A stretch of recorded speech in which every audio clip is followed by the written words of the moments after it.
What is the best translation of the Bible into English available today?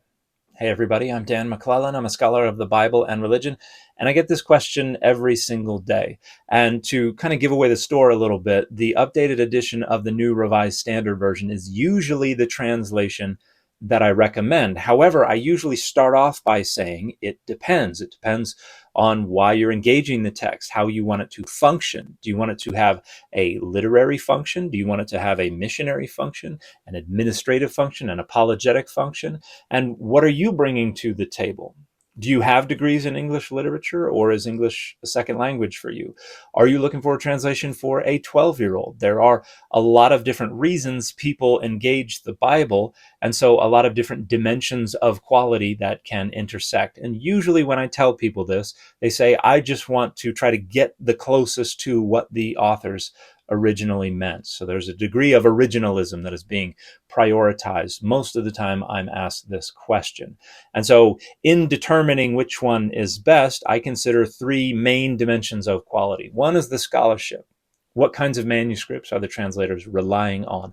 What kinds of text critical decisions are they relying on? What kinds of theological dogmas and frameworks are going into how they're rendering the text? Another is the translation technique. Translation is really a balancing act.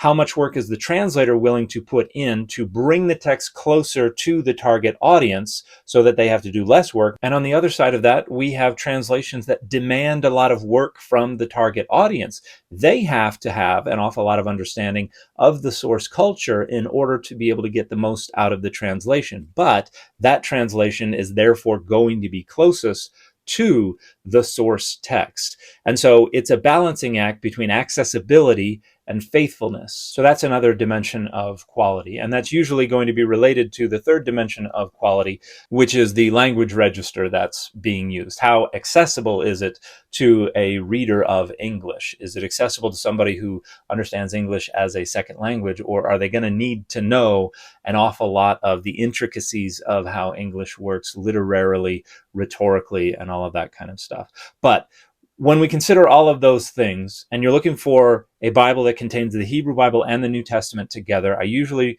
recommend the updated edition of the New Revised Standard Version. And the edition that I usually recommend right now is the SBL Study Bible, which just came out a couple years ago, because it has the entire NRSV UE, including the Apocrypha or the Deuterocanonical books. It has wonderful explanatory notes. It has wonderful introductions to the books, as well as little mini essays in sidebars that explain things here and there that usually you're not going to find in a translation. And then there's another study Bible, the Westminster Study Bible, that also incorporates the updated edition of the New Revised Standard Version that also just came out, that also has wonderful introductions, wonderful explanatory notes, and even essays and things like that. Now, before the NRSV UE came out a few years ago, I would recommend the fifth edition of the New Oxford Annotated Bible. And the sixth edition will be coming out in the next year or two, and that will incorporate the updated edition of the New Revised Standard Version.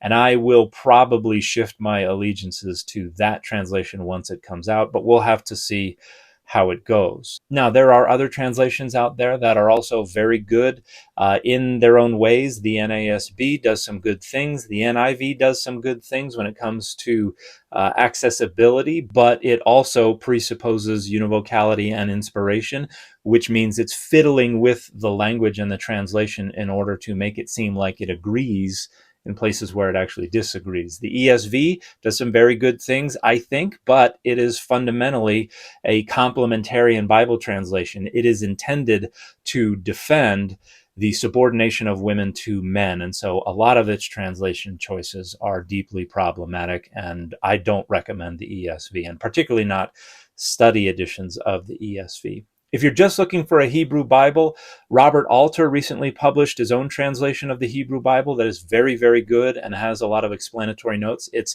more of a literary project. And so a lot of the notes are going to discuss literary concerns as well as some theological concerns, but not so much text critical concerns and historical concerns and things like that.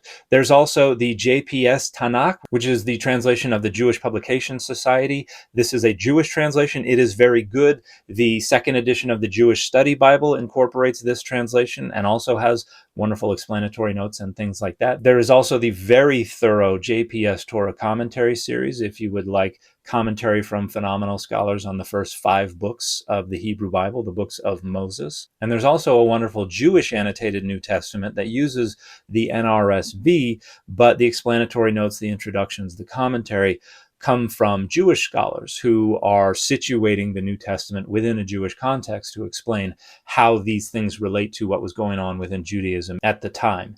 Now, if you're looking for just a New Testament on its own, I still think the NRSV UE does the best job of those that are available. Obviously, I don't agree with all of it. There are aspects of it that I criticize, but I think it's better than the other translations that are coming out. People will ask about David Bentley Hart's translation of the New Testament. That's an interesting project. I think it's a little idiosyncratic. I would love to have more explanatory notes. One of the main ideas was to render the English in a way that simulates the experience of the Greek reader. So if it's very sophisticated Greek, the English is going to be sophisticated. If it's very awkward Greek, the English is going to be very awkward. So it's a little idiosyncratic in that regard. Sarah Rudin has published her own translation of the Gospels that is very good. This uses transliteration for place names and personal names and things like that. It's going to be a little more sophisticated, so maybe a little less accessible for someone who does not have a strong grasp of the English language. And so in striking that balance between accessibility and faithfulness, I'm probably going to say the NRSV UE even for the New Testament. So those are the translations that I think do the best overall. The one that I think scores the highest when I consider all the different dimensions of quality and consider what people are coming to me asking about, I would say the updated edition of the NRSV UE is the best available translation. And the fit for this video has been Hotel.